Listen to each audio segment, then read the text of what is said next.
Okay, we'll call the assembly meeting.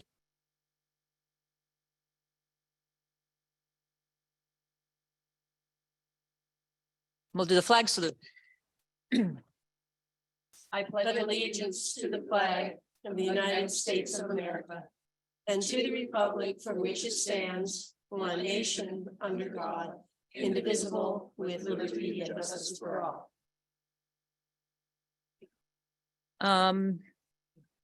Ms. Hale, would you do the land acknowledgement for us? Thank you, Madam Deputy Mayor. We would like to acknowledge the city and borough of Juneau is on Tlingit land and wish to honor the indigenous people of this land. For more than 10,000 years, Alaska Native people have been and continue to be integral to the well-being of our community. We are grateful to be in this place, a part of this community, and to honor the culture, traditions, and resilience of the Tlingit people. Gunoshish.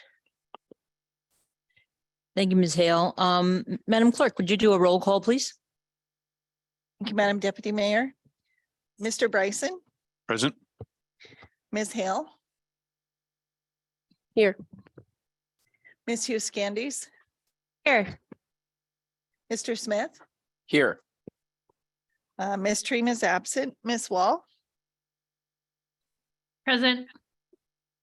Wallahi Dog, Here.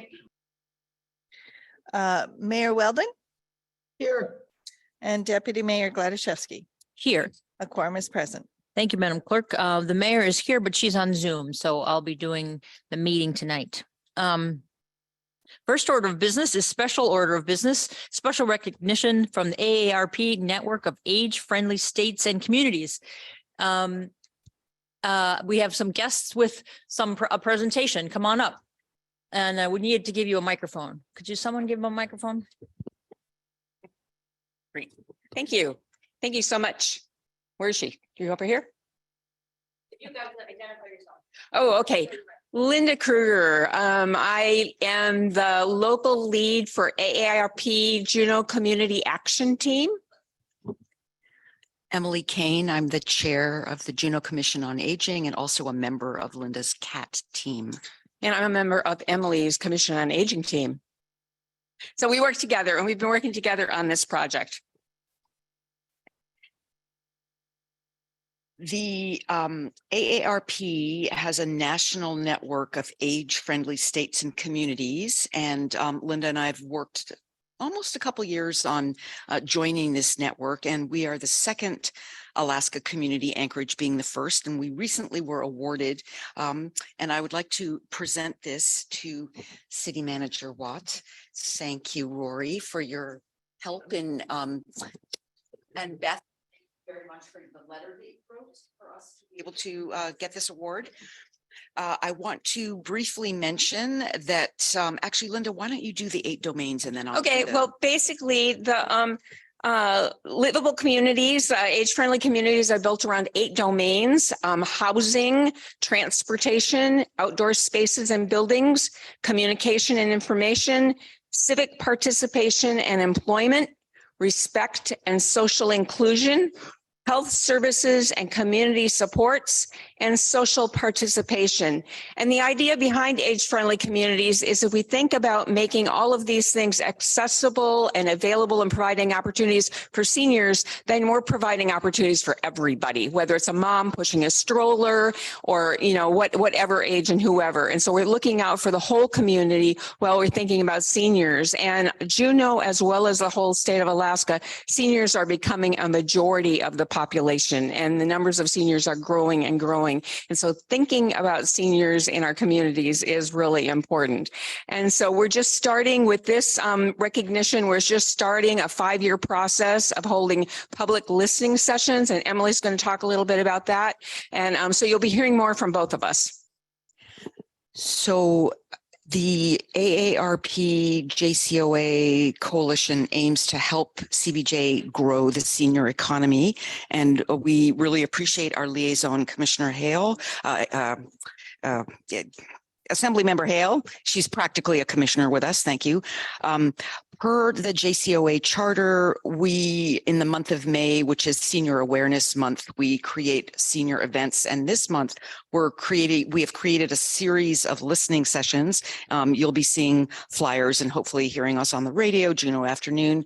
It's a series of Tuesdays in May at the 3 of the main libraries where we're going to just invite seniors to come in and say, what would make this a better community for you?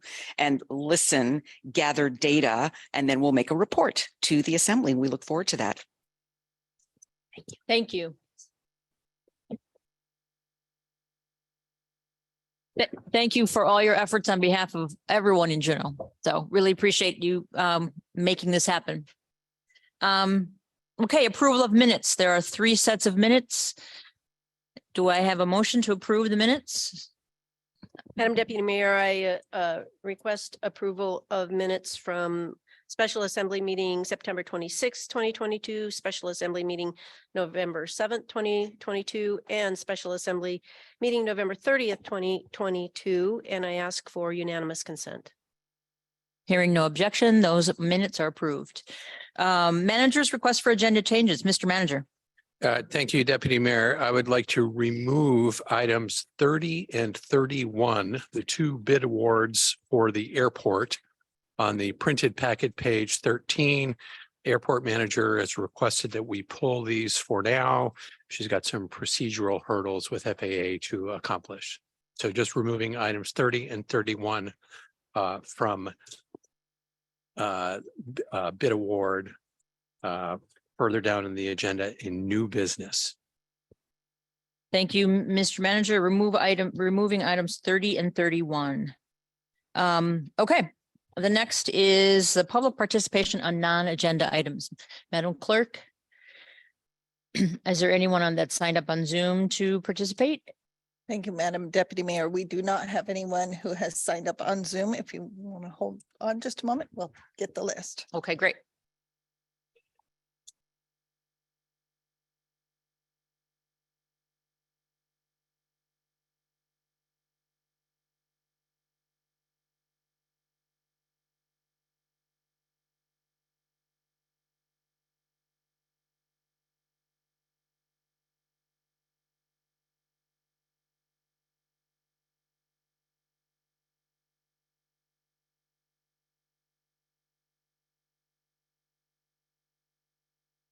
Okay, we have 2 folks signed up for non-agenda items. Carla Hart.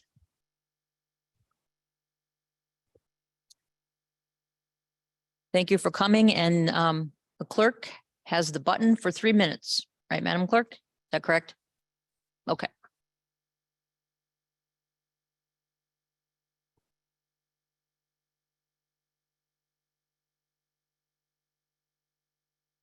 Okay, thank you, members of the Assembly and the community. I am here today because across the country in Maine, they passed a citizen initiative to limit cruise ship passengers or cruise ship passengers and crew to 1,000 people per day under a zoning ordinance. And that has been challenged in court, and it's now in federal district court. And the petitioner, the lead petitioner, filed to intervene because he did not believe that the city government would represent the interests of the majority of the voters who had asked to have a limit. And the district court, the federal district court judge granted that. And I think that it's important for the Assembly members to think about the language that the federal district court is using, because I feel it applies here. There are a lot of good people on and have been on the Assembly, but the judge looked at the facts presented to him on what actions that the city council there had taken, and said in the case, the request for intervention is appropriate given the town's history of boosterism for the cruise industry. And he goes through and outlines some of the points around that, and that the city can't be counted on to represent the community's best interests in going forward in trying to deal with the lawsuit. And I really ask you all to reflect on whether or not you're actually acting as boosters of the cruise industry, or you're representing the community, when you know and have known for decades that there are a lot of people in the community that have a lot of concerns about the impacts of the cruise industry on on the community and on them. And whether or not you're being blinded by the business interests and the push to make decisions that are always in favor of the cruise industry. I'm watching very eagerly to see what precedent gets set on the East Coast with this case, but there is at this point indication that through zoning, we could limit cruise ship passengers. We'll see how the court case shakes out. Thank you. Thank you, Ms. Hart. Questions for Ms. Hart? I have a question, or could you send us links to that Yeah. case? So that'd be Yes, great. sir. Appreciate it. Thank you for coming. Alicia Dunning.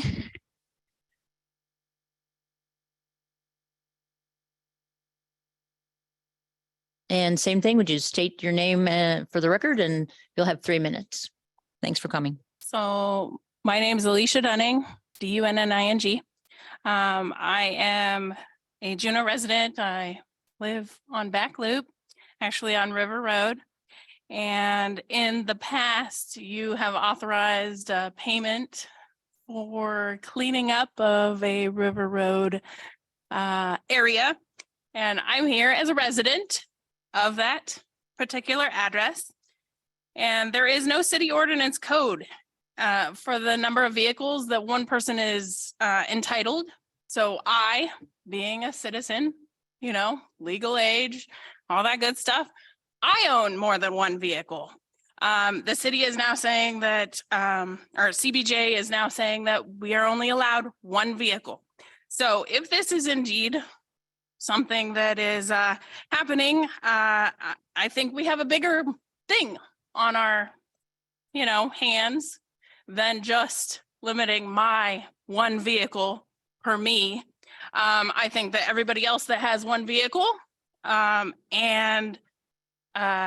you know, we're going to have a huge concept going on because you need to look into getting rid of the overstock. You can't have a seasonal vehicle. If you have a hot rod in your garage, guess what? That's a second vehicle.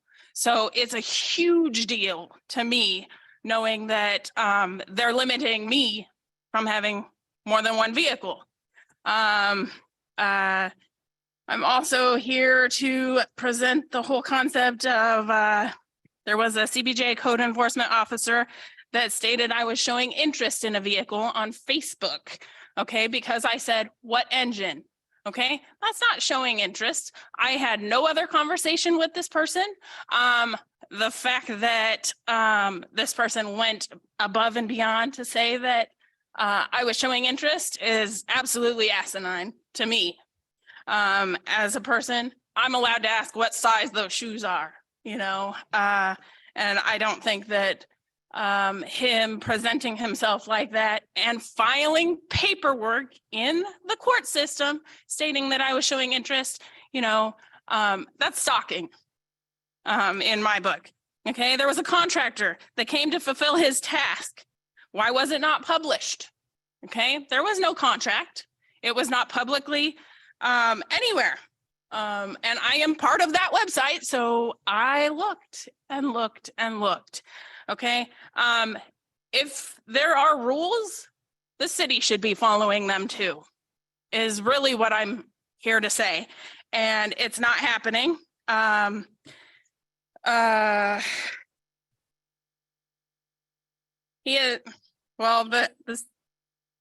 We're good. Thank you, Ms. Dunning. Any questions? Thank you. Oh, go ahead, Mr. Bryson. When they were asking about the number of cars, was it in regards to like parking spaces available, or could you give us maybe a little bit more context? I reside at 4650 River Road. You have stated that it's an illegal junkyard, I guess. That is my residence. Okay.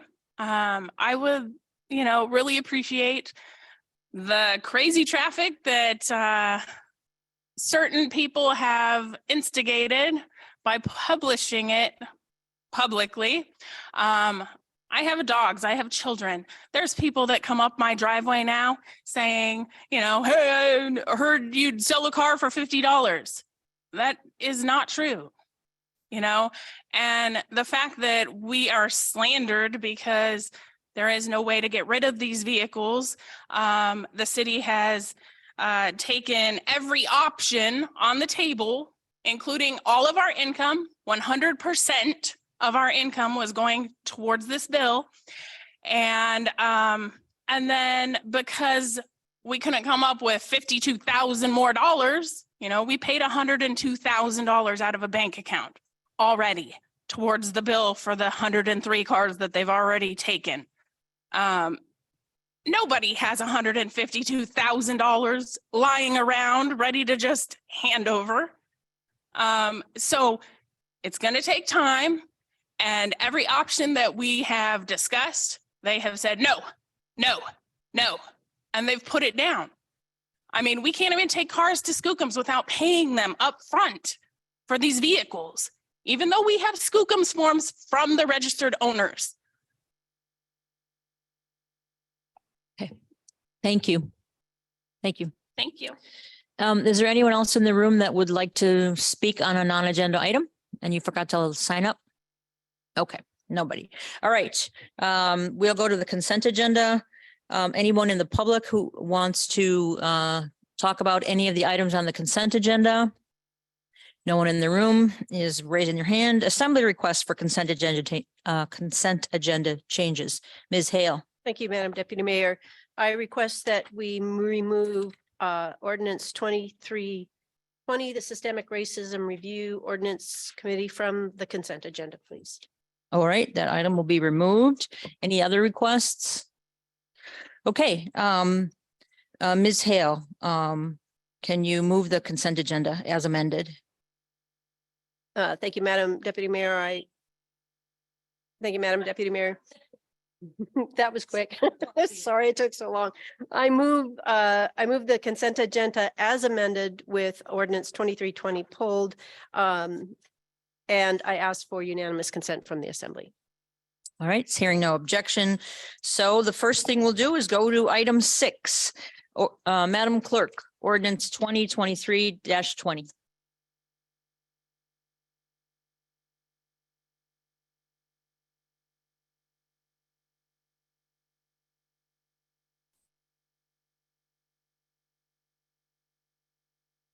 Thank you, Madam Deputy Mayor. This is ordinance 2023-20, an ordinance amending the duties of the Systemic Racism Review Committee. Mr. Manager.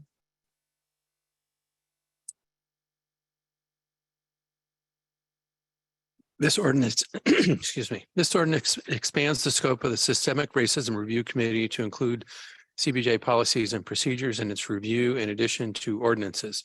It also gives the committee the ability to select legislation rather than being required to review every ordinance that is introduced at regular assembly meetings.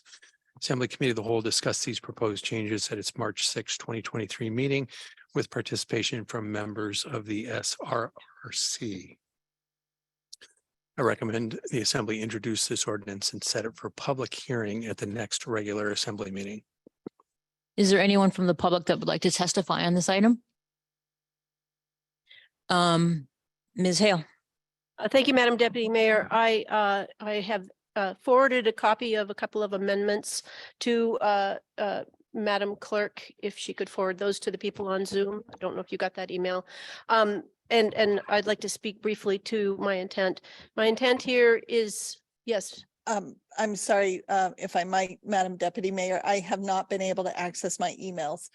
So no, I'm not able to forward that. And I believe procedurally, this is only for ordinances for introduction. We're not allowed to take any action other than to refer it to committee.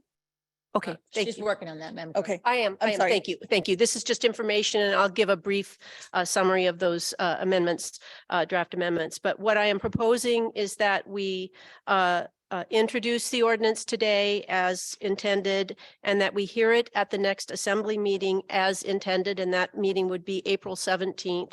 But that we also move it to the COW in the interim, the Committee of the Whole meeting on April 3rd, so that we have time to discuss potential amendments, and we don't interrupt the timing at all of the of this ordinance. And for those on Zoom, the amendments that I proposed are adding a whereas, and I'm just going to give you a quick summary that just talks about the fact that systemic racism includes policies and practices that exist throughout a whole society, including historical action and practices.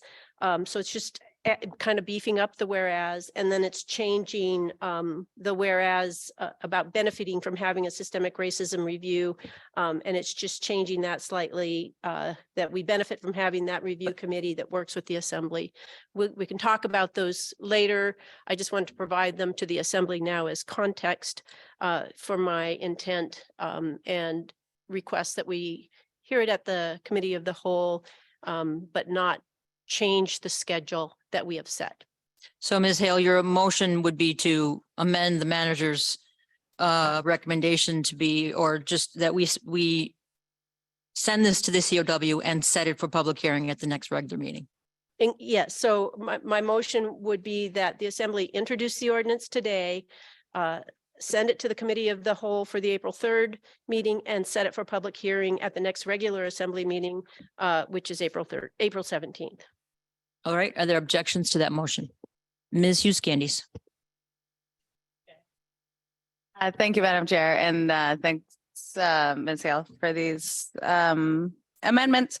I have a question for staff, and then I'll explain my concern, but I appreciate that it doesn't mess up the timing.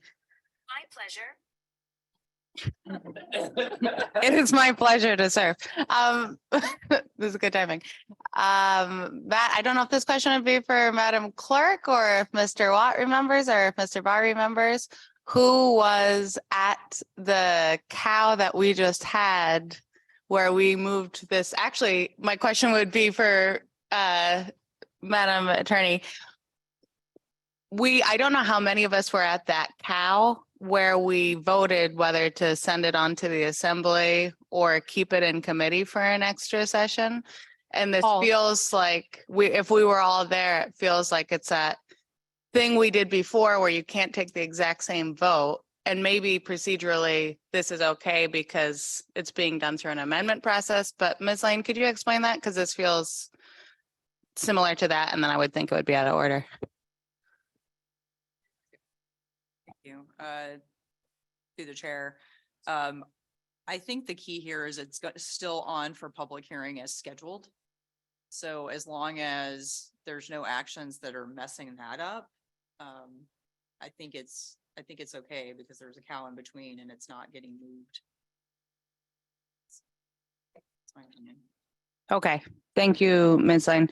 In that case, then I will just say, I think I always appreciate seeing amendments ahead of time. So I'm more looking at the chair of the cow and staff, because half of my reason for wanting to kick it out of committee last time is that, in order for us to get anything done, we've got to keep things moving on. And of course, it's better to do complex amendments in committee, not on the fly late at night.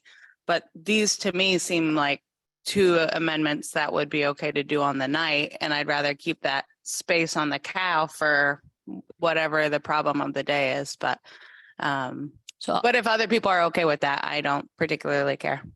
I'll respond to that. Just in general, if people want some more time to discuss complex things, I'm generally for it. So I think we can find some space on the next COW. It doesn't look too bad. So. Okay, so any objections to that motion? Ms. Hughes Candies, do you still have an objection?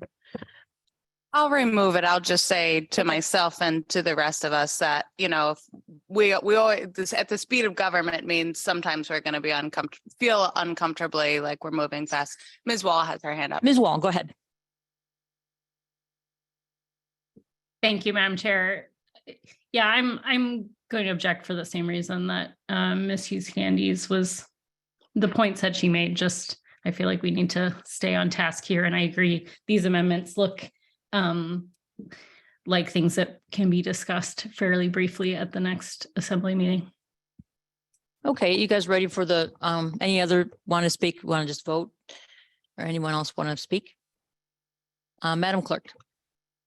Thank you, Madam Deputy Mayor. So for the motion to introduce ordinance 2023-20, send it to the committee of the whole on April 3rd for amendment purposes and scheduled for public hearing on April 17th. Ms. Hale, Yes. Mr. Bryson, Yes. Ms. Hughes Candies, Mr. Smith, Yes. Ms. Wall, No. Walaki Doc, No. Ms. Gladysevsky, Yes. and Mayor Weldon. Yes. Motion passes 5 yeas, 3 nays. All right. We will go to public hearing. Which is what page? Okay, item number 15, Madam Clerk. Thank you, Madam Deputy Mayor. This is ordinance 2023-02, an ordinance amending the assessing standards for the city and borough of Juneau. Manager. The CBJ Assessor's Office is required by state law to value property at full and true value each year. In doing so, they follow the standards and practices set by the International Association of Assessing Officers and the Alaska Association of Assessing Officers. Codifying these IAAO and AAAO standards for mass appraisal can lead to greater public understanding of and trust in the assessment process. Public should note that these assessment standards have generally been written for jurisdictions with mandatory real estate price disclosure, and without such disclosure, the Juneau assessor must depend more heavily on local knowledge and other economic information in determining full and true value. I recommend you adopt this ordinance. Okay, we have one member of the public sign up to testify, Mr. Hannah.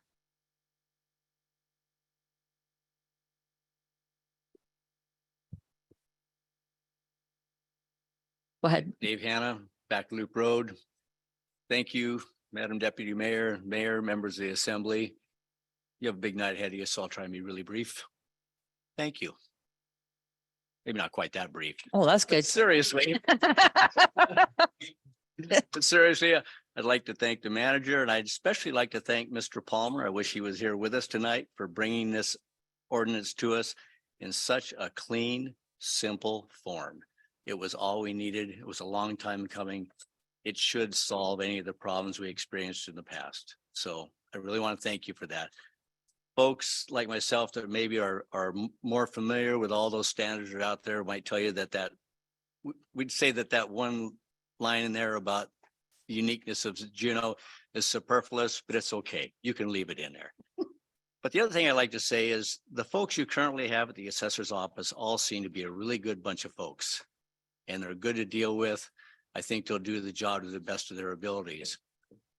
The IAAO has a lot of classes put on how to utilize these standards and the processes, and they could probably help our staff in being more efficient in doing accurate work. So even though I know they're overwhelmed with work, if they come to you and tell you that they could find the time to attend some of those classes and better do their job, I would urge you to support them in that, because it would only give us a better, more efficient assessor's office. And with that, thank you again. Thank you, Mr. Hannah. Mr. Bryson, would you move this ordinance?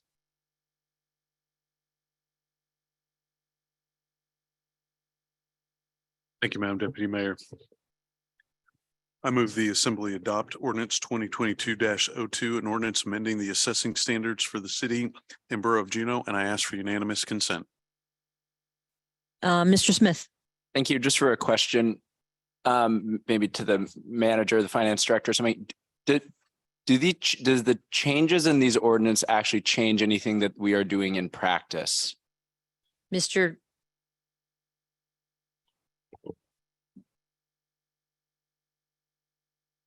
Go ahead. Assembly Member Smith through the chair.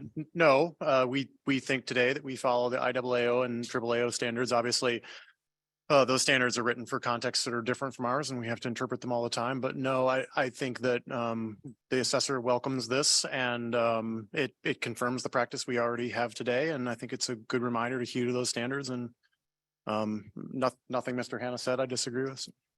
Very good. I remove my objection. Thank you. Okay, seeing no other objection, that ordinance is adopted. Madam Clerk.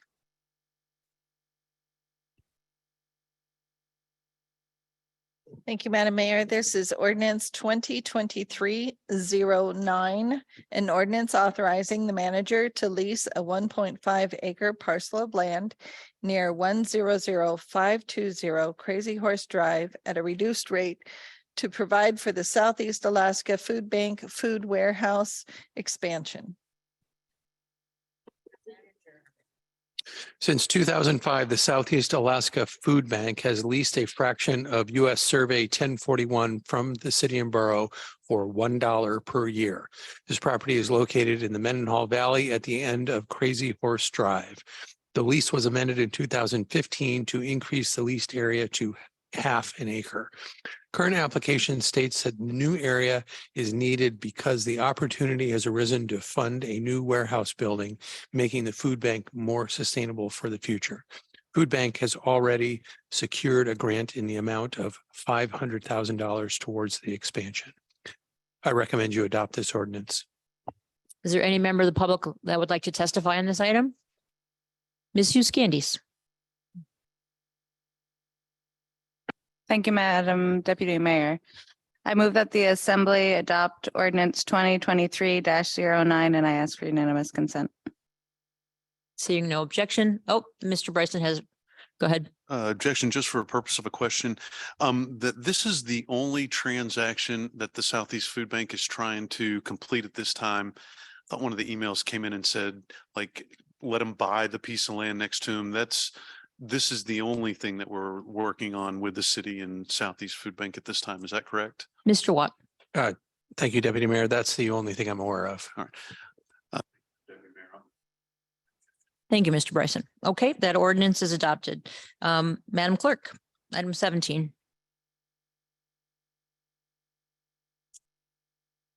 Thank you, Madam Deputy Mayor. This is ordinance 2023-11, an ordinance amending the official zoning map of the city and borough to change the zoning of Indian Village, blocks 3 and 4, Quezon City, lot 2, and Tidelands addition to the city of Juneau, block 68, lots 1, 2, 3, 4, 5, 6, and 12 FR from mixed use 2 to mixed use.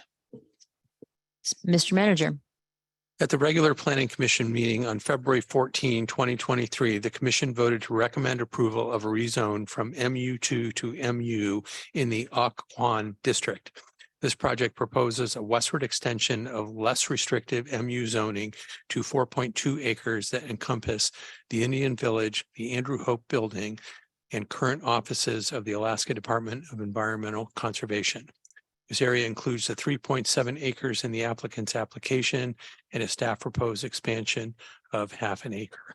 This rezone would reduce zoning setbacks and facilitate canopies over sidewalks, improving conformity with the Willoughby District Land Use Plan, elements of which are incorporated by reference into the comprehensive plan. While MU has no height restrictions, future CDD and commission decisions would be moderated through the Willoughby District Land Use Plan. CDD held a public meeting on December 6, 2022, and one member of the public attended. I recommend you adopt this ordinance. Is there any member of the public that would like to speak to this ordinance? See anybody? Wala Gira, would you move it for us? Find my unmute button here. Yes, I move ordinance 2023-11 and ask for unanimous consent. Hearing no objection, that is adopted. Madam Clerk. Thank you, Madam Deputy Mayor. This is ordinance 2023-10, an ordinance amending the official zoning map of the city and borough to change the zoning of Tidelands addition to the city of Juneau, block 68, lot 8 fractions, lots 9, 10, 11, 12, fraction 12, lots 9, 10, 11, and 12 fraction, 12A, 13, and 14 fraction. Tidelands addition to the city of Juneau, block 74, lots 1, 2, 3, 4, 5, 6, 7, 8, and 9. Tidelands addition to the city of Juneau, block 75, lot A, Juneau Subport, lot A, and US Survey 3566, lot 3, fraction, and 2A fraction, from mixed use 2 to mixed use. Thank you, Madam Clerk. That might be the longest ordinance title I've seen. Mr. Watt. The regular planning commission meeting on February 14, 2023, the commission voted to recommend approval of a rezone from MU2 to MU in the Aquan district. This project proposes a westward extension of less restrictive MU zoning to 6.6 acres that encompass Centennial Hall, the Juneau Arts and Culture Center, Zach Gordon Youth Center, the proposed location of a new city hall, and the Four Points Sheraton. If this is approved, this would be a southward extension that creates clean zoning boundaries along streets. This area includes the 5.7 acres in the applicant's application and a staff proposed expansion of 0.9 acres. This rezone would reduce setbacks and facilitate canopies over sidewalks, improving conformity with the Willoughby District Land Use Plan, elements of which are incorporated by reference into the comprehensive plan. While MU has no height restrictions, future CDD and commission decisions would be moderated through the Willoughby plan. I recommend you adopt this ordinance. Thank you. Is there anyone in the public that would like to testify regarding this item? Seeing no one, Ms. Wall. Thank you, Madam Deputy Mayor. I move ordinance 2023-10, and I ask for unanimous consent. Seeing no objection, that ordinance is adopted. Madam Clerk. Thank you, Madam Deputy Mayor. This is ordinance 2022-06, version B, AI. An ordinance appropriating $450,000 to the manager for the airport furniture acquisition capital improvement project. Funding provided by the Airport CARES Act funding. Manager. This ordinance would appropriate $450,000 in Airport CARES Act funding for the airport acquisition CIP. Funding would provide for the acquisition of seating to increase capacity and replace the less durable soft furnishings in the terminal that are showing their age due to wear and tear. Airport Board reviewed this request at the April 14, 2022 meeting. I recommend you adopt this ordinance. Thank you, Mr. Manager. Ms. Hart, is this the one you wanted to speak about? No, different one. Okay. Anyone else would like to speak about this item? Mr. Smith. Thank you, Madam Deputy Mayor. I move ordinance 2022-06 BAI and ask for unanimous consent. Mr. Bryson, you have an objection? Objection for a purpose of a question, Go Madam ahead. Deputy Mayor. Mr. Manager, what will happen with the old furniture? And if the public was interested in acquiring some of that, what might they be able to do? Thank you. Mr. Manager. Deputy Mayor, the airport manager is going to come and fill us in on that information. Ms. Watto. Thank you. And through the chair. So the old furniture, we have tried to replace some of the upholstering on that, and it will go into a seating area. Some of it is not usable. Some of those longer seats that you probably saw down in the baggage claim area. Those have shown complete wear and tear on the base and will probably be disposed of, but we're trying to reuse as much as we can throughout the terminal, the soft seating. Thank you. I remove my objection. Thank you, Mr. Bryson. Any other objection? Seeing none, the ordinance is adopted. Madam Clerk. Thank you, Madam Deputy Mayor. This is ordinance 2022-06, version B, AJ. An ordinance appropriating $5 million to the manager for the Capital Civic Center Capital Improvement Project, funding provided by general funds and hotel bed tax funds. Mr. Manager. This ordinance would appropriate $5 million for the Capital Civic Center CIP. This project is an expansion of Centennial Hall that will include upgrades to satisfy the goals of the business community, travel industry, and the arts economy. This appropriation is intended to leverage grant funding and should not be expended until such time as sufficient grant funding is secured for the project that would require local matching funds in the amounts of this appropriation. This request is funded equally by general funds and hotel bed tax funds.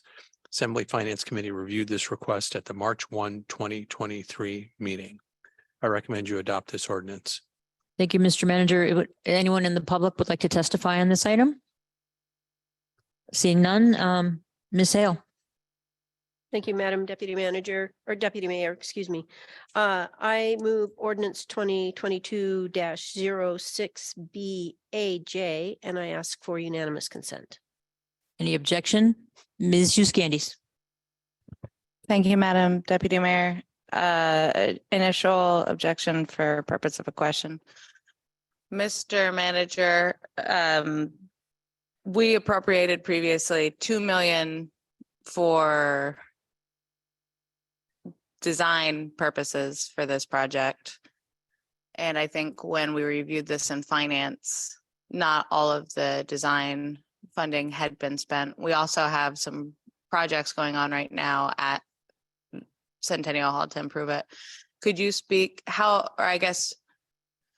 you answer how much do we have in a CIP for the improvement of Centennial Hall currently already? Mr. Watt. Thank you, Deputy Mayor. Unfortunately, I cannot give you a number tonight. I am not certain of the balance in the project funds. Thank you, Mr. Manager. Mr. Bryson and then Mr. Smith. Thank you, Madam Deputy Mayor. I was the original proposer of this ordinance. I think the mayor maybe tweaked it. And the understanding that I had was the instruction from Lisa Murkowski's office was set aside $5 million as a placeholder in for the ability to get $35 million. So the $5 million figure came from Murkowski's staff. That's why we picked that number. And I like the mayor's idea of bringing it from two parts, Centennial Hall bed tax, which would already be going in that. So we're literally taking $2.5 million of general fund to leverage $35 million. And I don't think that that opportunity will come our way in too many other avenues. So that's why I propose this and am advocating for it. Thank you for the time. Thank you, Mr. Smith. Thank you, Madam Deputy Mayor. Questions. And that's, we've talked about the need to do budget things in the budget cycle. I guess I'm just kind of curious, and I think you can answer these all together, Mr. Manager, and that's, why aren't we using head tax funds? And then why does this need to happen now as opposed to within the budget, the typical budget cycle? Mr. Watt.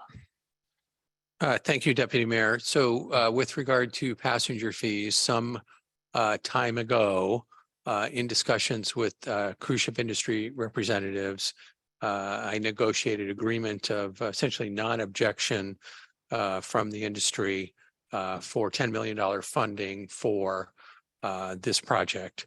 And the view was, although not on the waterfront and not where they traditionally would support expenditure of passenger fees, they saw benefit to the cruise ship industry and use of the facility for a variety of uses, perhaps for boats that would be doing turns in Juneau, so baggage handling and passengers turning, and for passengers that would enjoy use of the facility, perhaps through arts or cultural presentation. So the industry is supportive as part of a larger project.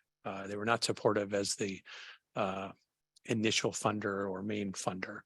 So the general idea is that we would meter passenger fees in over time as the project developed. And I would note that I think we have 1 million proposed in the passenger fee budget. So it would be inappropriate, I believe, based on our agreement at this time to increase that. With regard to the question of now or later, the Congress is in the cycle of considering congressionally directed spending requests, which previously people referred to as earmarks. The time impetus for doing this now would be to demonstrate local support for the project and hopefully would enhance our congressional delegation's ability to gain federal funding for the project. I hope that answers your questions. Madam Mayor. Thank you, Madam Deputy Mayor, and thank you for chairing tonight. I think what we should focus on with this ordinance is not that whether we're for or against the Civic Center. I think we should focus on the fact that it's trying to leverage federal funding. And we worked hard to make sure that we are using, as Mr. Bryson said, 2.5 million from hotel bed tax, which is Centennial Hall funding anyway. But not only are we trying to leverage the funding, that we would not expend this until significant grant funding is secured. So to me, this is kind of a no-risk situation that we're using this to leverage funding. If the funding doesn't come through, there's no harm, no foul. So I hope people can see behind the Civic Center, whether you support adding the auditorium or not, this project is going to be phased. It's going to eventually need a little bit more money anyway for Centennial Hall Convention Center, if you will. And surprisingly enough, somebody asked me just today, do we make any money on our conventions? And I think we'd probably do a poor job of showing how many conventions actually come to Juneau, because we make money on our conventions, and there's a lot of conventions coming to Juneau. And I personally know that because I get to speak at many of them and welcome them to Juneau. So anyway, that's my pitch. Thank you, Madam Mayor. Other comments, Ms. Hughes-Candies. Thanks, Madam Deputy Mayor. I'm still on questions. Mr. Manager, could you speak to, Mr. Bryson said that the $5 million number came from Senator Murkowski, and I do appreciate how accessible our senator is and the money she brings back to the state, but it sounds super specific to say, give me 5 million and I'll get you this other number, 35 million or whatever it was he said. So could you speak to that a little bit? Mr. Watt? Deputy Mayor, yes. Assemblymember Hughes-Candies, I think is correct. The senator, I don't believe, signaled anything other than broad guidance that if we were going to propose projects for congressionally directed spending, that it would enhance their likelihood of getting funds if they were more ready, shown to be as ready as possible, shown to have community support, shown to have funding available, those types of things. So I don't believe there was specific ask or direction from the senator or her staff, but just a general, here's how you make your projects look more appealing. Mr. Smith. Thank you, Madam Deputy Mayor. Just a question. If for some reason we don't receive federal funds this year, next year, the year after, when does this money, would it take an assembly action to return it to the general fund, or does this lapse, or how do we not just forget about, well, hopefully we wouldn't forget about $2.5 million, but stranger things have happened. How do we make sure that, it comes back to us it goes back to the general fund? Mr. Watt. Deputy Mayor, thank you. Funding that the Assembly appropriates into capital projects does not lapse like all other funding that the Assembly appropriates. So capital funding lives on until it's expended or Assembly takes an action. I would imagine that if grant funding is not obtained, that there will be a robust discussion with the assembly about the needs of Centennial Hall as it sits today, and that these funds would be very helpful in getting a leg up on the next facility renovation, whatever it may be. So I think under any scenario, Centennial Hall needs improvements and upgrades, even in its current function. It's old, doesn't meet the needs of the public and its users. And if unsuccessful to gain large amounts of federal funding, staff would come back and present ideas on how to improve the facility. And I doubt anybody would forget about the $5 million. Mr. Smith. Thank you for the latitude, Ms. Deputy Mayor. Just briefly, and sorry if I missed it before when you said it, do we know about when we would hear if there is federal money for this project? Or anyway, do we, is it? Mr. Watt.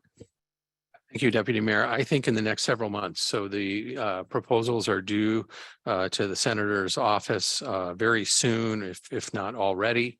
And I think that we would see the results in the next several months. And then, of course, whether those selected projects make it into a budget that Congress adopts can be a little bit of a roller coaster ride, perhaps in the fall. Thank you. Okay, are you ready for the question? Ms. Hughes Candies. Thank you, Madam Deputy Mayor. I have no further questions, but I just will make a couple of comments and I'll try to be succinct and not talk too long. I'm gonna object to this ordinance. And memory fails me of how extensively I got into it when we looked at it at finance. I think I just voted no in forwarding it so I could speak now. And it is not because I don't support the project. I appreciate what Mayor Weldon has said about or what Mr. Manager really has just said about the funds will be needed always at some point for Centennial Hall. And I think that's true. I think we underfund all of our facilities. We don't meet what the basic deferred maintenance percentage is for most of our facilities. And so while this money in a account that never lapses would eventually get used, it is also in the process of being renovated right now. And there are other facilities in the borough that are waiting in line for their turn. And it seems to me like this is a property that's getting a heck of a lot of attention if we're skipping over, well, if we don't get the funds, we'll eat it there eventually. We've put $2 million into design that we have not gotten to 30% design. When we had the presentation of this is where we are in finance, it was very similar to where they had been about a year ago as far as having accuracy and cost prediction. And I will say, having been submitting things to the congressionally directed spending website last week, that is also part of the consideration of just how ready you are. And at this point, we are still, in terms of the larger project, not really ready, and we won't be ready until we spend that money. And we're kind of not spending that 2 million because we don't want to spend it and design this grand project that's not going to get funded. And so I feel like we just keep socking away money, and all of that money is waiting on something else to get spent. I just want to point out, no city hall, no housing. This, I don't think when we talked about sending it at our retreat, that this was super high up on our list of priorities. And so I don't want us to get too distracted. And then finally, in terms of grants and federal dollars, in terms of what's compelling to what federal opportunities are out there, I think we should also be thinking what else we need match for. And we don't have a great history. I don't think the city has a great history historically of deappropriating funds, even though we could do that at any time with anything in the CIP. I think it's highly unlikely, even though it seems like safe, we're just parking the money there. It is a very real, for the general fund piece of it, a very real $2.5 million that we will not be able to use on a public-private partnership for housing or something like that. So it does have a real consequence, and thank you for the excessive amount of time. Thank you, Ms. Hughes Candies. Mr. Smith?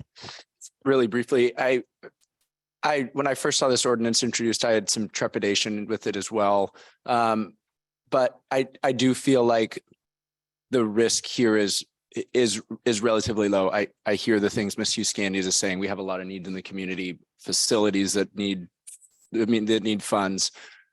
But I feel like, and I've heard when Senator Murkowski has said, hey, I've gotten this money in regarding to IJA and infrastructure bill and other things, and that she's asked local communities to step up and show support for things to leverage those federal funds. I feel by doing this, we are putting some money forward. We will see how the earmark or congressionally designated spending process goes. If it is unsuccessful, we can look at that in the fall. I'm putting something on my calendar to say, remember $5 million and to have that conversation again. But I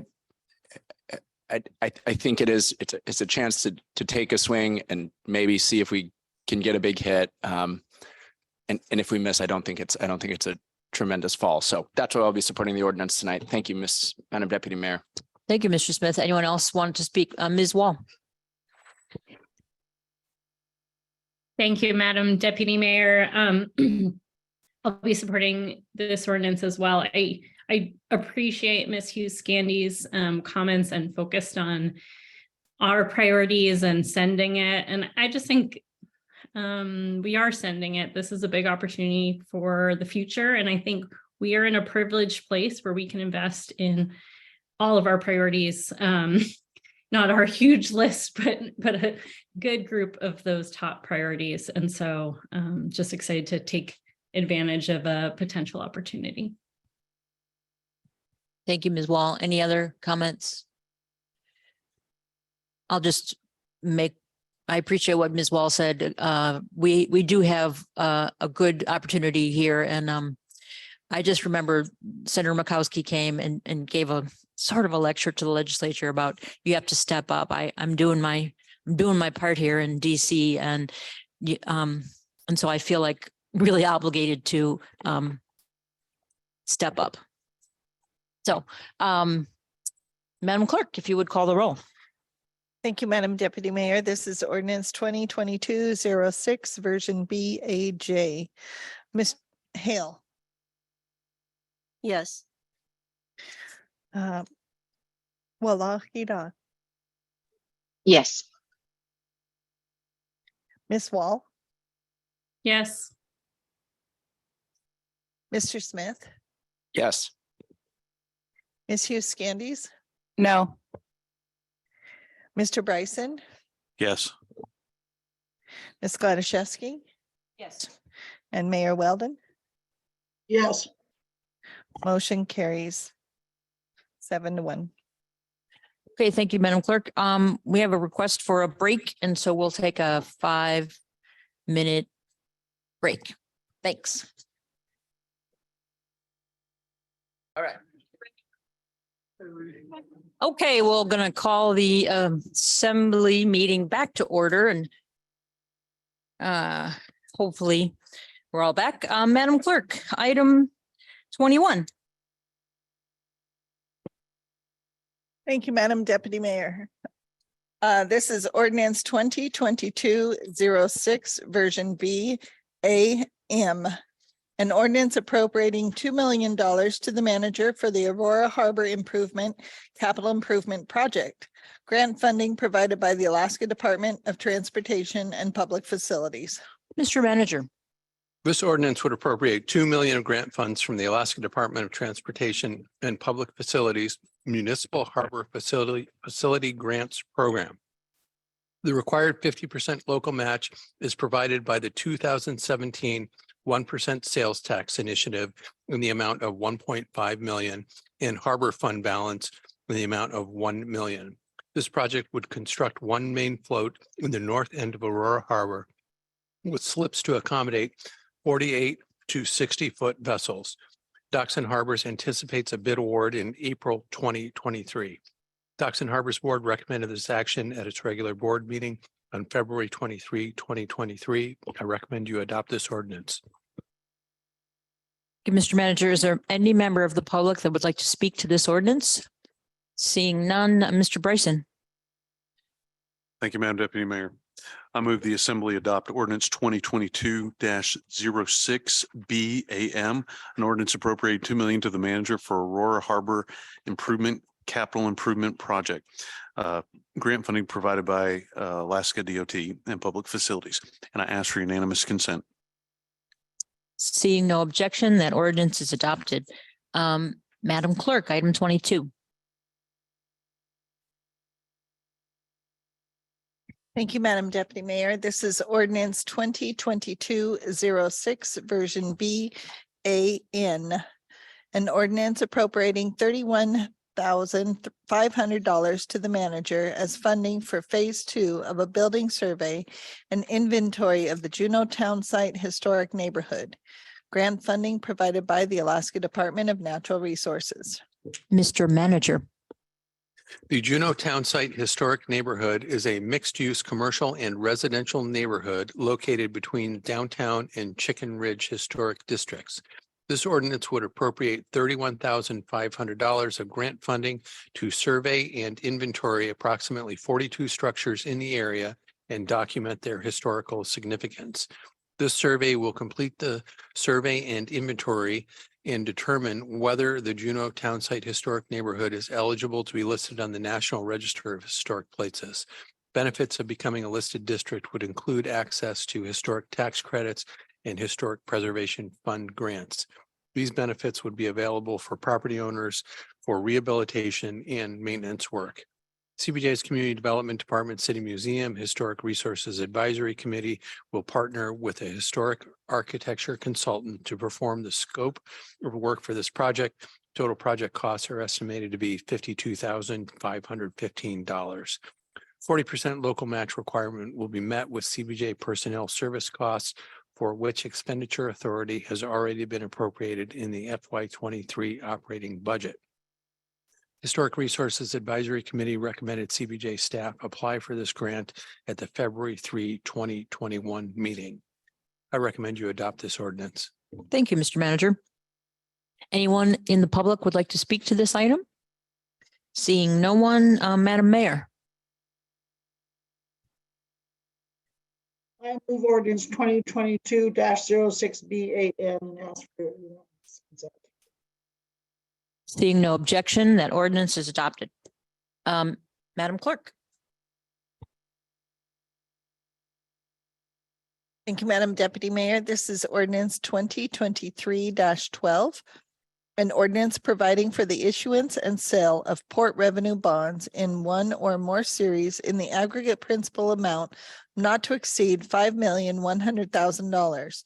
Providing for the form and terms of the bonds, providing a method of payment therefore, and reserving the right to issue revenue bonds on a parity with the bonds upon compliance with certain conditions. Mr. Manager. This ordinance authorizes the sale of 5.1 million of revenue bonds for the first phase of electrifying CBJ's municipally owned cruise ship docks.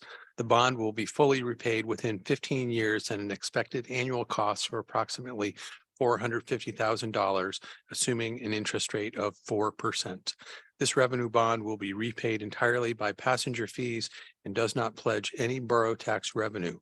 Issuance of this bond will not impact the debt service mill rate. Docks and Harbors Board approved this request at December 29, 2022 meeting. Assembly Finance Committee reviewed this request on January 4 and March 1, 2023. I recommend you adopt this ordinance. Thank you, Mr. Manager. Ms. Hart, would you like to testify on this item?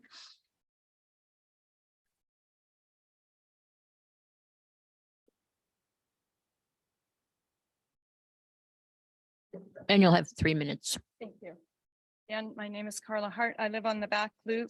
I have concerns about this bond because we currently have revenue bonds out for the 16B city docks, which precludes some of the city's ability to do management options that would impact the ability to repay the bonds. And I think that we should be paying off the existing bonds and looking at getting those done before we give up more of our ability to manage the cruise industry by having complete control over our docks. Further, and I'm going to talk a little bit on the next ordinance as well, but this is 20% of a project that was estimated to cost about $21 million in the latest grant proposal, which is already in old dollars given inflation. So the city is, again, it's maybe a little bit like the Centennial Hall situation, putting forward money with hopes that you're going to get grant money. But if you put this money forward and you don't get that grant money, are we going to be hearing next for the remaining 80% or for a lot more, I don't know how many $1 million to finish the project and again be indebted further?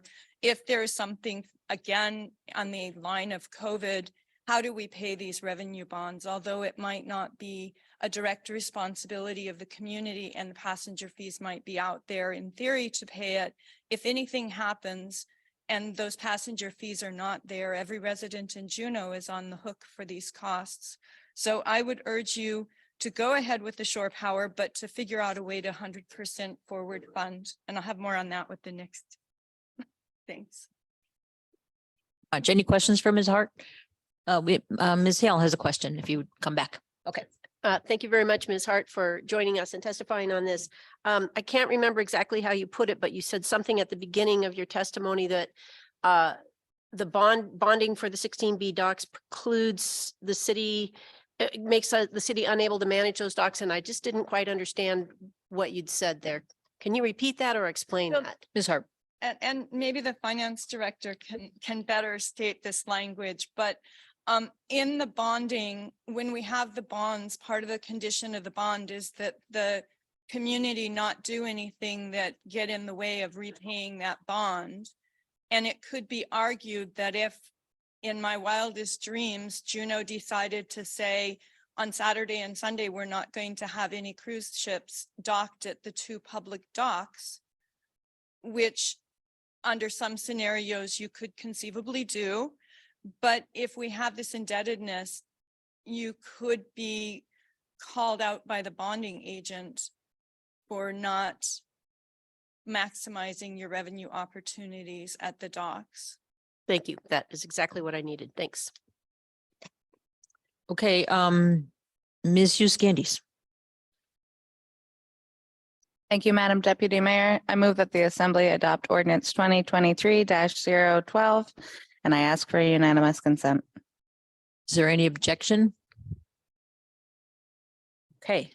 Thank you. That ordinance is adopted. Madam Clerk, item 24. Thank you, Madam Deputy Mayor. This is ordinance 2022-06, version B, AP. An ordinance appropriating $5 million to the manager for the dock electrification capital improvement project. Funding provided by Port Revenue Bond proceeds. Mr. Manager. This ordinance would appropriate $5 million for the dock electrification capital improvement project. Funding for this request is provided by Port Revenue Bond proceeds and will facilitate the procurement and installation of 2 load tap changer transformers for the docks owned by CBJ at Alaska Steamship and Cruise Ship Terminal. Revenue bond will be repaid with port development fees. Docks and Harbors Board approved this request at the December 29, 2022 meeting. Assembly Finance Committee approved this request at the January 4, 2023 meeting. I recommend you adopt this ordinance. Thank you, Mr. Manager. Ms. Hart, come on back.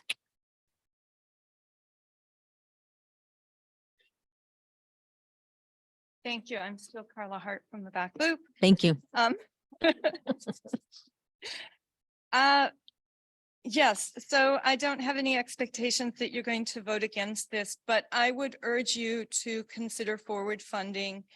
And the Environmental Protection Agency has a really amazing calculator that looks at what pollution is put out by ships at dock to establish what you can save. And the U.S. Department of Transportation, in the very grant that the city applied for already, has quantified the value of that pollution. When I run the calculator against some of the ships that are coming into Juneau, For the largest new, one of the larger new ships, something 150,000 to 200,000 gross tons. New because it has the newest, best pollution, anti-pollution devices. The pollution that they're generating has a value under the Department of Transportation of about $2,400 per hour. Those are the costs that we, the community, are bearing over time, but per hour. So if a ship was at port for 10 hours, it would generate $24,000 worth of pollution to the community. I propose that the city look at adopting a pollution assessment against the cruise ship, not against the passengers, but against the cruise ships in the amount that goes with what they're generating in pollution. The cruise lines obviously will pass it along to the passengers.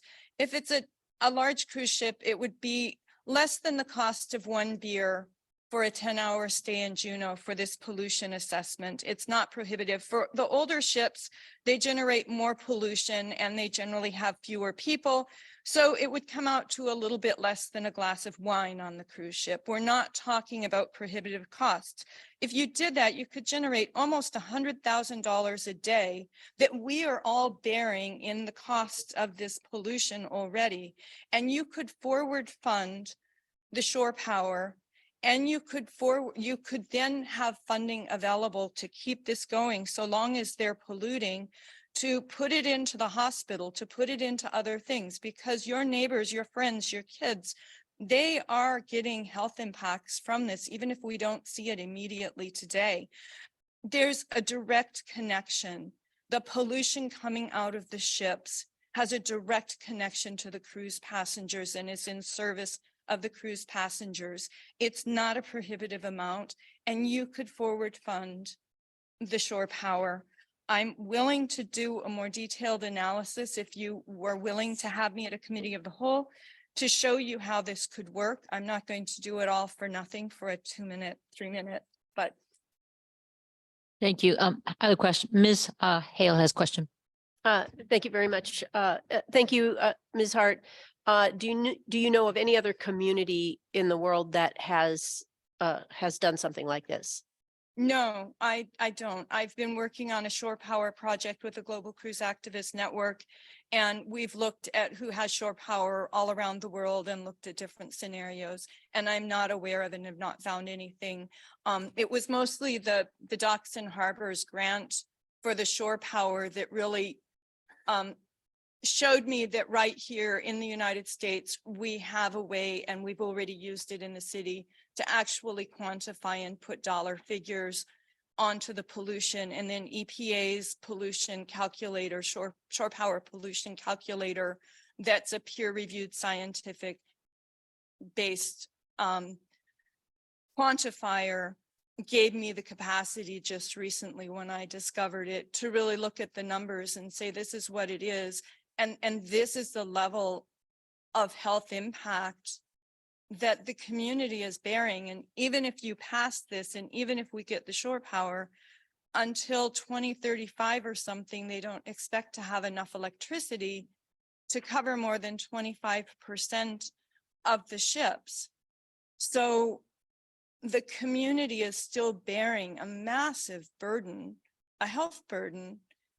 And by having some sort of a pollution assessment, in addition to being able to ramp up the shore power, you would be able to incentivize the ships to use the shore power, even if it was a little bit more expensive than them using their own power on the ships, which has been an issue in some ports. They choose to burn their own fuel because it's cheaper. And then you could maybe help to make whole some people in Juneau to some extent by helping with some of the health costs that through the literature you can see are attributed to this. Thank you. For all that information. I think we're to Wahagidak for item 24. I'll move ordinance 2022-06 BAP and ask for unanimous consent. Any objection? Seeing none, that ordinance is adopted. Madam Clerk, item 25. Thank you, Madam Deputy Mayor. This is ordinance 2023-13, version B. An ordinance providing for the issuance and sale of general obligation bonds in one or more series to provide not to exceed $6,600,000 in net proceeds, and providing for the form and terms of the bonds and for unlimited tax levies to pay the bonds. Mr. Watt. This ordinance authorizes the sale of 6.6 million of general obligation bonds as authorized by voters in the October 4, 2022 municipal election. Per the authorizing ballot measure, these bond funds will be used for the installation of an artificial field for baseball and softball and replacing the track surface at Adair Kennedy Memorial Park, a new public use cabin, and area-wide trail maintenance. The bond will be fully repaid within 6 years at an expected annual cost of approximately $3.1 million in the first year and $775,000 in the following 5 years, assuming an interest rate of 3.9%. Issuance of this bond will not increase the debt service mill rate from its current level.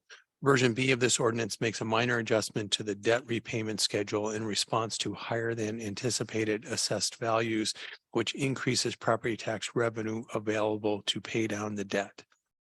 I recommend you adopt this ordinance. Thank you, Mr. Manager. Is there anyone in the public that would like to speak on this item? Seeing none, Ms. Wall. Thank you, Madam Deputy Mayor. I move ordinance 2023-13B, an ordinance providing for the issuance and sale of general obligation bonds in one or more series to provide not to exceed 6.6 million in net proceeds. And I ask for unanimous consent. Seeing no objection, that ordinance is adopted. Madam Clerk, item 26. Thank you, Madam Deputy Mayor. This is ordinance 2022-06, version B, AO. An ordinance appropriating $6,600,000 to the manager for the area-wide trail improvements, Adair Kennedy Memorial Park, and public use cabins capital improvement projects. Funding provided by general obligation bond proceeds. Mr. Manager. This ordinance would appropriate 6.6 million of general obligation bond proceeds for the area-wide trail improvements, Adair Kennedy Memorial Park, and public use cabins capital improvement projects. This funding provides for installation of an artificial field for baseball and softball and replacing the track surface at Adair Kennedy Memorial Park, a new public use cabin, and area-wide trail maintenance. This appropriation of project funding is consistent with the intent of the 6.6 million general obligation bond package approved by voters in the October 4, 2022 municipal election. I recommend you adopt this ordinance. Thank you, Mr. Manager. Is there anyone that would like to speak to this item? Seeing none, Ms. Wall. No, you're shaking your head. You already did yours. Mr. Smith. Thank you, Madam Deputy Mayor. I happily move ordinance 2022-06B AO, an ordinance appropriating $6.6 million to the manager for the area-wide trail improvements, Adair Kennedy Memorial Park, and public use cabins capital improvement projects. And I ask for unanimous consent. Ms. Euskandis. Thanks, Madam Deputy Mayor. I'm going to object for purposes of a question. I've heard, I just want to ask a question about the portion that's for the installation of the artificial field. I've heard a couple of people in the community who express concerns about PFAS in the turf, and I know PFAS is blowing up right now. So could you speak to that? Mr. Watt? Thank you, Deputy Mayor. Yes, PFAS is very much in the news. Long duration, persistent, widely spread environmental contamination from industrial chemicals. It's kind of in many products. I think I saw something recently that indicated that drinking water for something like 200 million Americans potentially is going to be required to be treated for PFAS. So it's a big issue. I believe that, yes, currently the turf products that are manufactured in all likelihood contain PFAS. So there's the carpet itself and then the crumb rubber that's ground in there. So whether or not to proceed with installation of turf, I think is a good question. And understanding how the regulatory environment is changing and evolving, I think is a necessary part of that project.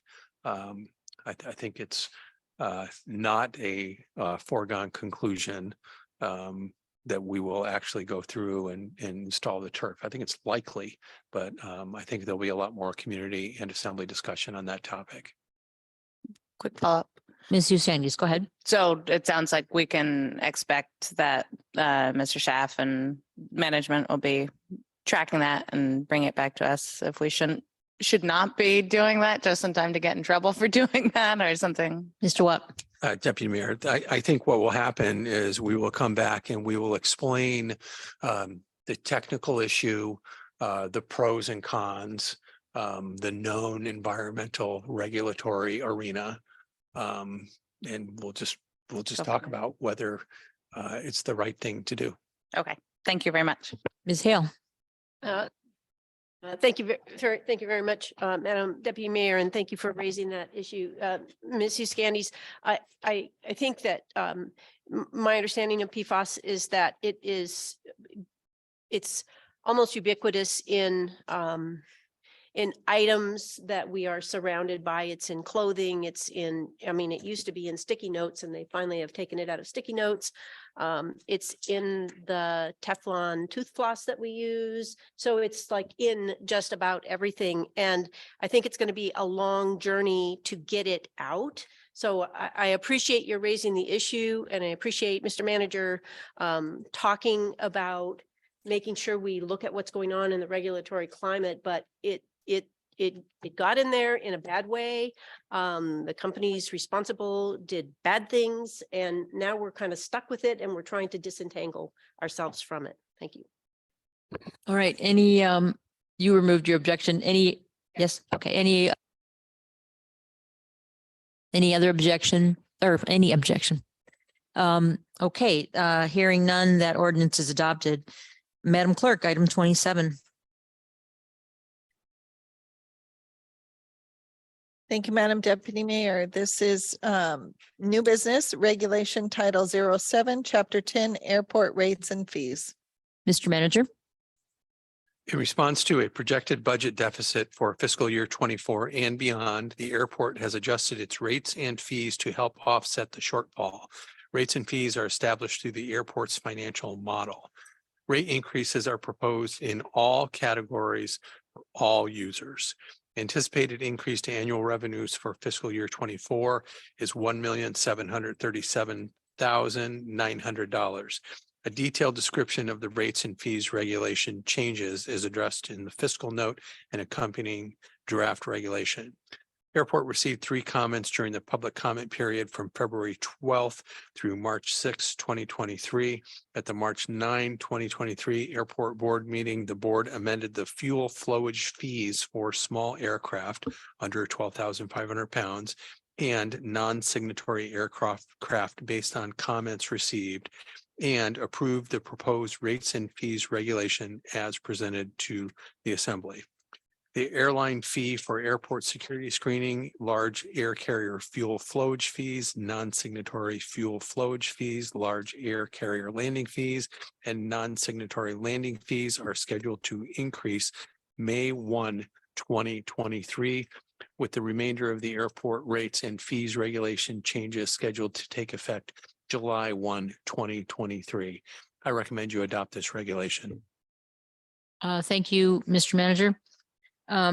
Ms. Hale. We have to ask for members of the public. Did we take public testimony on this? I don't even know. You might as well. Sure. Is there any member of the public that would like to speak to this item? I don't see anyone. Okay, Ms. Hale. Thanks, sorry about that. I move regulation, the airport regulation title 07, chapter 10, airport rates and fees, and I ask for unanimous consent. Pace, Madam Mayor, I'm going to object for purposes of question. go ahead. Well, my question is, most of them seem fairly small, but some of them are pretty big, running from 500 to 1,000 or 3,000 to 3,500. And I was just wondering if the carriers were in agreement with those, because it has to do with the larger air carriers, were in agreement with those increases. We'll get Ms. Watto up here and she will tell you. Ms. Watto, thanks for coming back. Thank you, Deputy Mayor, and thank you, Madam Mayor. Yes, the air carriers wrote in support of these rates and fees, all of them, including in this particular case when Madam Mayor was talking about the increase from 500 to 1,000 in the transient. There was the fees for use of jet bridges. What we found out is we were actually proposing to increase these before COVID back in 2020 and found out for a lot of these fees, we weren't even close to industry standards. So this not only works within our financial model, but also brings a lot of the fees up to industry standards. Madam Mayor, you're good? Yeah, she's good. Thank you very much. Madam Mayor, have you removed your objection? Yes. Okay, thank you. Hearing no other objection, those are adopted. Item 28. Bid award. Madam Clerk, or did, This is bid award BE 23-194 Outer Drive in West Juneau lift stations and station improvements. Mr. Manager? Bids were opened on this project on February 23, 2023. This project includes retrofit of 2 wastewater pumping stations. Additive alternate 1 is a spare dry weather pump. Alternate 2 is a spare wet weather pump. And alternate 3 is a spare pump for West Juneau. Bid protest period expired at 4:30 on February 24, 2023. I recommend award of this project to Admiralty Construction, Inc. for the base and all alternates for the total bid amount of $5,982,500. Madam Mayor? Thank you, Madam Deputy Mayor.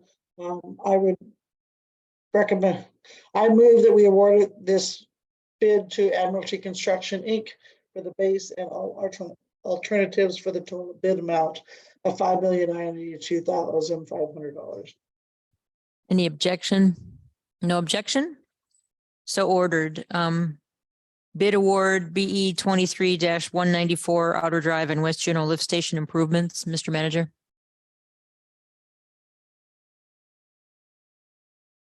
Deputy Mayor, I think we have a title problem. This item 29 is a bid award for the reconstruction of Calhoun Avenue from the intersection of West 7th Street to Main Street. Bid protest period expired at 4:30 p.m. on March 17. The results of the bid gave us a recommended award to Admiralty Construction in the amount of $1,579,105. Okay, just to be clear, the title was repeated for 28 and 29. So 29 is for West 7th Street, not for the lift station.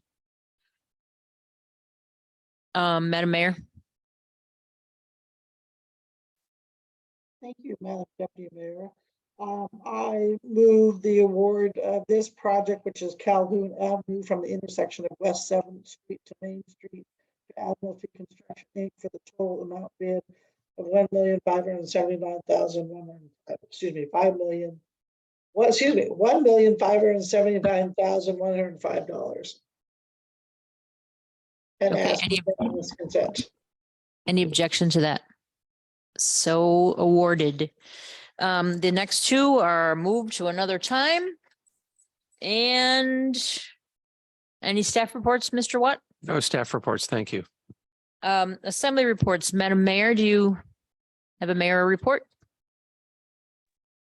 Not too long. I just have been meeting, other than I am obviously out of town for past week, down in the sun with my mom, but I last couple of weeks or last few weeks before since our last assembly meeting, I've got the opportunity to meet with several people, including some former SRRC members, some folks from the Glory Hall, talking about the phase 3 of the I should say Glory Hall, I should say Housing First.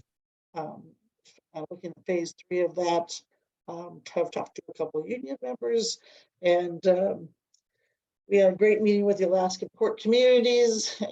But one of our most fascinating meetings was with Anthony Malott from Alaska about carbon offsets. That was pretty exciting, and if you ever get a chance to chat with him about that, it was very educational. But that's all I have for now. Thank you, Madam Mayor. What committee reports do we have? Mr. Smith. Thank you, Madam Deputy Mayor. The Human Resources Committee met before this meeting, and I have some motions here. Let's see. The Human Resources Committee forwarded to the full assembly for approval the recommendation to forward to the State of Alaska Emergency Response Commission the appointments of Travis Wolf for firefighter / EMS seat 3A, Kenneth Murphy to the hazmat transporter seat 10A, and Jamie Bursell to the healthcare system seat 13A on the local emergency planning commission. And I ask for unanimous consent. Is there any objection to those appointments? Okay, okay, so ordered. Mr. Smith. Thank you, Madam Deputy Mayor. I move that the assembly appoint Cindy Spaniers and Nadine Lefebvre to seats on the personnel board beginning immediately and ending January 31st, 2026. And I ask for unanimous consent. Any objections to those appointments? So, if not, so ordered. Okay, Ms. Hughes Candies, Lands Committee. Thank you, Madam Deputy Mayor. The March 6th meeting was canceled. Okay. Mr. Bryson. Thank you, Madam Deputy Mayor. Public Works and Facilities met a couple of times. We had a North Douglas Crossing work session where we had the state and Dow representatives come and give a brief presentation. We are 1 year into the planning and environmental linkage study, and we had about 20 people testify on that day, what their opinion was about the North Douglas Crossing. On the 6th, Public Works and Facilities had a regular meeting, and we talked about that transfer lift station, new CIP, lead testing, an EPA requirement, the 6-year CIP list. City Hall is coming back. We're having to figure that one out. And we discussed the legislative priority list on the CBJ webpage. And that was Public Works and Facilities, Madam Deputy Mayor. Thank you, Mr. Bryson. The Committee of the Whole met on March 6th, and we talked about 4 things. We heard a report from about broadband access and digital equity from the Rasmussen Foundation. We talked about an item that was introduced today about the Systemic Racism Review Committee, the change to their charge.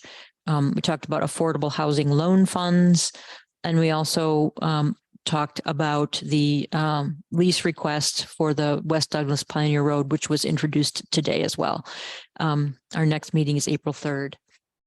Are there any liaison reports? And Ms. Hale, do you have a committee report? I have a liaison for the airport board. Okay, stand by. Okay, thank you. Are any other committees I missed that I forgot? Okay, Ms. Hale, go ahead. Sorry to jump the gun. Okay, the airport board met on the 9th of March, and we talked about rates. A lot of work and consideration went into those rates, including changing them in response to public comment. So that was really good. The furnishing, I just have to tell you, it's amazingly complicated. You saw the simple version. And then the last was the airport board commented on the childcare and deferred comp programs that we agreed to and that we passed. And they agreed that they were important, but they didn't know about them until very late. And so what they said was, it's just important for CBJ staff to, and the assembly to be aware of the ramifications of decisions that we make like that on our enterprise budgets. So I just wanted to pass that on. So they had to adjust their budget because it's extra cost for them very late in the game. Mr. Smith. Oh, thank you. I actually had questions and comments. Or do you just want us to, you want us to do the Sure, rundown? do your liaison. Okay, very reports. good. Any I'll just questions? very Any briefly, questions? the PrAC met on March 7th. They went over the Montana Creek Master Plan. The public comment period for that is now closed, and then they got an update on Augustus Brown Pool. It's getting ready for its big remodel. And so it'll be closing in a couple of weeks. Thank you. Let's use Candice. Thank you, Madam Deputy Mayor. I have no liaison reports this evening. Quick question, or I guess question comment for staff. I don't know offhand who our food, I mean, they were in our packet tonight, but our food bank folks are, who our contacts are. I know the state is putting funds into more emergency, an emergency program to try to shore up as they try to catch up with the SNAP benefits. And among the recipients that can apply, you know, it could be somebody like a food bank, it could be a church, it could be, I think, individuals, but it could also be a city. And I have not yet, I expected to hear more from folks in Juneau, but I have not yet been contacted by a lot of folks who are experiencing food shortages due to the real mess up with the SNAP benefits. But I guess if staff would look into that, and I can also, if that's too disjointed, I can send you an email that I got from the state. Thank you. Waving. Thank you, Madam Deputy Mayor and Mrs. Candies. I can tell you that we are hearing from our contractor at the emergency shelter that their food costs have gone up astronomically. We're looking at an increase to that contract as a result. So thanks for that information. We'll look into it. If you learn anything more, please. Okay, Mr. Bryson. Thank you, Madam Deputy Mayor. I got to go onto the Taslina and watch the governor sign the MUO between the state of Alaska and Gold Belt to extend the road to Cascade Point. And that was very exciting. I actually moved up here 28 years ago for my father to write the first environmental impact statement for the road out of Juneau. So the road out of Juneau brought me to Juneau, and I got to witness the signing of it being extended. So I was pretty excited about that. That's all my report. Thank you. Thank you, Mr. Bryson. Walhagita, do you have any either liaison reports or comments and questions? I didn't make the last planning commission meeting because I had that nasty stomach flu that was going around. But I did have a chance to talk to their chair, and they had a robust discussion about stream setbacks. There was no resolution that came about from their conversation, but they Mr. Levine wanted me to pass that along. And I also wanted to share that Tlingit and Haida, First Alaskans, and Sea Alaska Corporation have been working with the Polynesian Voyage Society to welcome the launch of the Moana Nui Akea, which is the Pacific-wide voyage of Hokulea. And so the dates for their global launch will be from here in Juneau, June 10th through the 15th. And we will be also welcoming dignitaries from across the Pacific, including Micronesia, Tahiti, Aotearoa, New Zealand, Hawaii, and a few other Pacific nations. So look forward to that, and it should be a quite an adventure with everybody coming. First Alaskans is also inviting all of the statewide other Alaska Native entities to bring their water vessels here to Juneau for that launch as well. So we'll be welcoming all of the Umiaks, the birch bark canoes, the kayaks, and all of the other water vessels that are indigenous to the other cultures of Alaska to also join in the global launch. So it should be quite the celebration. I'm looking forward to it. Wow, that's very exciting. Put that on your calendar. Ms. Wall. Thank you, Madam Deputy Mayor. Since the dissolution of the Aquatics Board, I just have one liaison appointment, which is to the school board. And they met twice as a full board since we met last, both times on the budget, their FY24 budget, which they did pass at the last meeting. With the understanding that they will likely come back because one of the primary assumptions built into their budget is about the base student allocation, and they took a guess of a $400 increase to that. And so if that's not the right number, then they will be coming back. I know we're going to be talking more about the school district budget at our next finance committee meeting, so I won't try to untangle all of that. But one thing that's maybe easy to get your mind wrapped around is they did talk about outside the cap funding for FY24, and their request to the assembly, I believe, is about $200,000 more than the FY23 request that we saw last spring. So just wanted to put that number out there so people knew what that was looking like at this stage. Thank you. Thank you, Ms. Wall.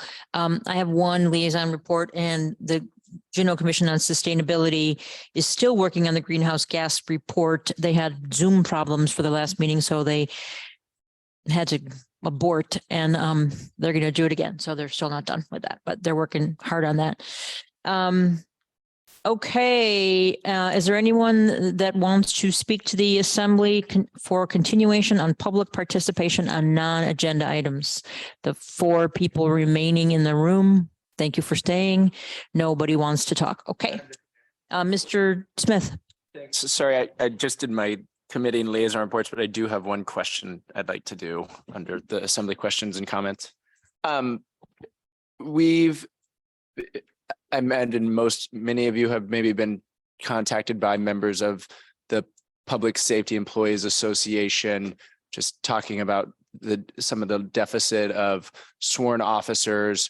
I was just going to ask the manager maybe to talk to us a little about guidance on how, anyway, can you just speak to us kind of from an administrative standpoint on some of that? That would be helpful for me.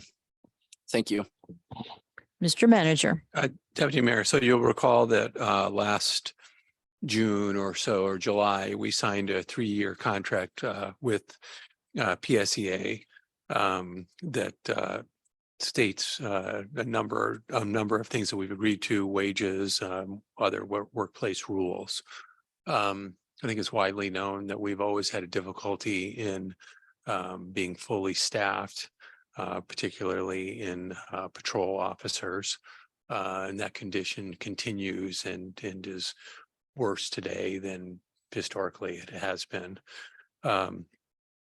Recognizing problems in recruitment and retention across the entire CBJ, and certainly including the police department, we made the recommendations that we made at the Finance Committee in early January. 3 things, they're all coming into place. So the signing bonus is live. We have a signing bonus available now for new officers and for lateral transfers. And we put a PSA out today, and I think Mr. Barr can speak a little more detail on that if you want. And then also in the budget process, we have the CBJ deferred compensation program that is embedded in the budget. And the dependent care stipend that is also embedded in the budget. So the staffing difficulties, I don't think, are lost on anyone. We hope that these measures will improve the situation. The department is also making some efforts to improve its marketing of the department, and Juneau being a great place to live.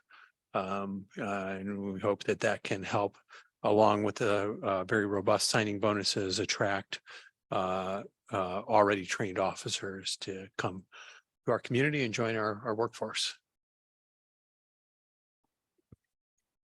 All right, seeing no other items of before us, Ms. Hale. Thank you, Madam Deputy Mayor. I recommend that the Assembly recess into executive session to discuss a confidential personnel matter that could defame or prejudice the character or reputation of any person, namely a medical update of the municipal attorney and consideration of an acting municipal attorney. I ask for unanimous consent. Is there anyone from the public that objects? All right, thank you. We will adjourn into executive session.